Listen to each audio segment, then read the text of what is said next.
Shalom saudaraku, salam sejahtera. Kebenaran hari ini berjudul Tahap Manusia Dibelenggu. Alkitab mencatat saat-saat berbahaya ketika manusia hendak jatuh dalam dosa sebagai berikut. Perempuan itu melihat bahwa buah pohon itu baik untuk dimakan dan sedap kelihatannya, lagi pula pohon itu menarik hati karena memberi pengertian. Lalu ia mengambil dari buahnya dan dimakannya dan diberikannya juga kepada suaminya yang bersama-sama dengan dia, dan suaminya memakannya.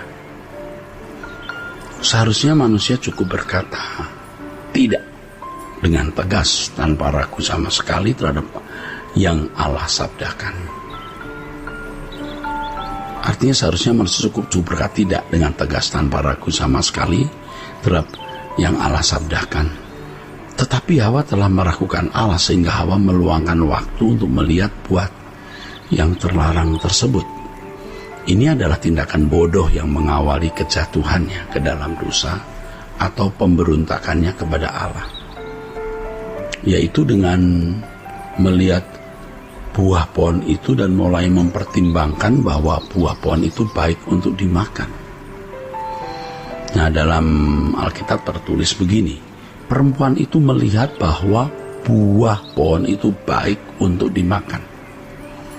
Seharusnya Hawa tidak perlu mempertimbangkan sama sekali apa yang dikatakan ular. Artinya harus memiliki resistensi yang absolut, mutlak, dan radikal. Tidak.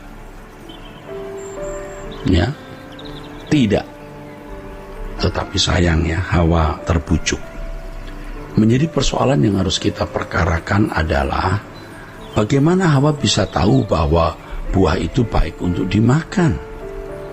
Tentu hal ini akibat input atau masukan dari ular yang telah didengarnya.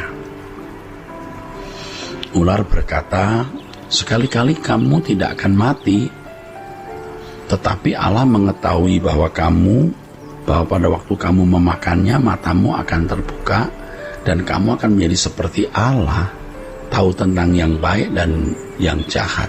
Wah, ini dusta, saudara. Apa yang dikatakan ular merupakan kebalikan dari firman Allah, yaitu bahwa kalau Adam dan Hawa makan buah yang dilarang, maka mereka akan mati. Ini kebalikan.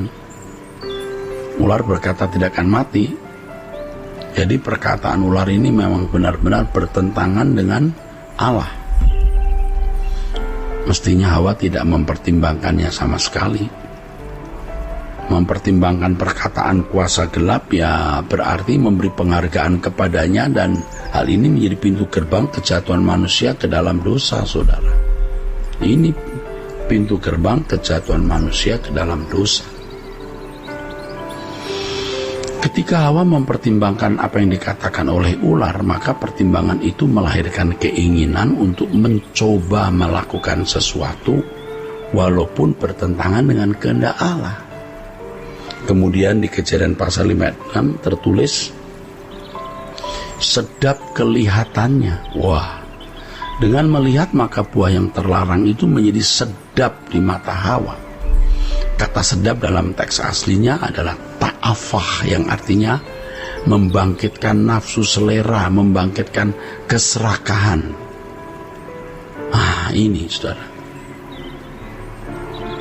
Dari hal ini dapat diperoleh pelajaran bahwa sebelum sesuatu dapat dinikmati oleh fisik, terlebih dahulu dinikmati oleh pikiran. Jadi benarlah bahwa pikiran adalah gerbang pertama dosa masuk, yang juga medan atau area peperangan rohani, saudara. Selanjutnya buah dari pohon tersebut, kata Alkitab nih, menulis begini, menarik hati karena memberi pengertian. Loh, mengapa sampai bisa menarik hati? Kata menarik dalam teks aslinya hamat, artinya mengingini, desire, take pleasure in, delight in. Jadi mengingini dengan kuat atau mendambakan. Hal ini menunjukkan bentuk atau suasana jiwa yang kecanduan. Kemudian timbullah hasrat yang kuat untuk memilikinya. Dan Hawa berpikir, saudaraku, bahwa itu memberi pengertian. Nah, ini sebuah penyesatan. Dan sukses setan menjatuhkan manusia. Setan membuat manusia tertarik hatinya terhadap sesuatu yang ditawarkan oleh setan itu. Nah, berbicara mengenai kecanduan atau addicted ya, bukan hanya terkait dengan alkohol atau zat adiktif lainnya, melainkan juga sesuatu di dalam pikiran yang dipandang sebagai kenikmatan atau kesenangan. Hal ini memberi pelajaran mahal kepada kita bahwa kita harus mendengar apa yang difirmankan Allah dan tidak mempertimbangkan sama sekali apa yang ditawarkan dunia. Dengan resistensi mutlak tersebut, seseorang tidak memberi ruangan sekecil apapun untuk suara lain. Inilah bagian dari langkah meninggalkan dunia atau tidak menoleh ke belakang atau tidak berpaling kepada dunia. Jadi kita harus mendengar apa yang difirmankan Allah dan tidak mempertimbangkan sama sekali apa yang ditawarkan dunia. Sebab kalau mulai mempertimbangkan apa yang ditawarkan dunia, itu sama dengan menoleh ke belakang. Ini sebuah fanatisme mutlak, yaitu tidak mempertimbangkan apapun yang ditawarkan dunia. Hanya dengan sikap inilah kita dapat menghadapi dunia yang pengaruhnya jahat ya, dewasa ini ya. Inilah yang dimaksud oleh Yohanes sebenarnya dalam suratnya mengenai keinginan mata ya, keinginan daging dan keangkuhan hidup ya. Keinginan daging, keinginan mata, keangkuhan hidup.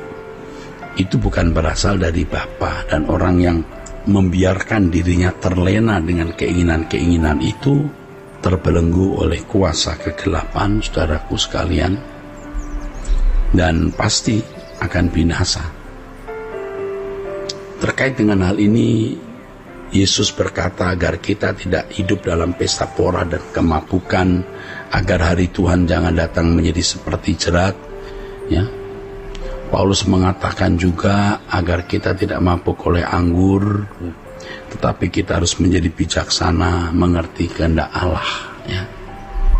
Jangan mabuk oleh anggur artinya ya jangan limbung oleh sesuatu, atau limbung karena sesuatu sehingga karena kecanduan sesuatu sehingga kehilangan pikiran rohani atau akal sehat secara rohani.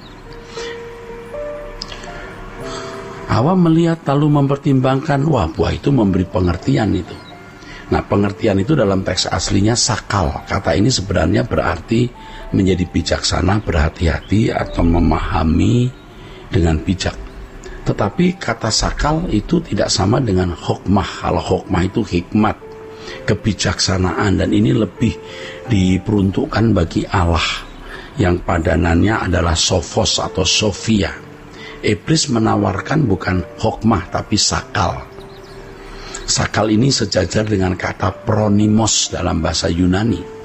Pronimos dan sophos itu mirip, tapi sophos itu kebijaksanaan yang sejajar dengan kata hokmah ya saudara. Sedangkan sakal ini bisa sejajar dengan kata pronimos. Iblis menawarkan yang mirip ya, tapi tidak sama. Kalau Allah hikmat, sofia ya saudaraku, hokmah, tapi iblis hanya menawarkan sakal, kecerdasan, kecerdikan, kebijakan, tapi bukan bijaksana standar Allah. Inilah yang merusak kehidupan manusia sehingga manusia meleset, saudaraku. Kiranya kebenaran hari ini memberkati saudara-saudara sekalian. Sola Gracia.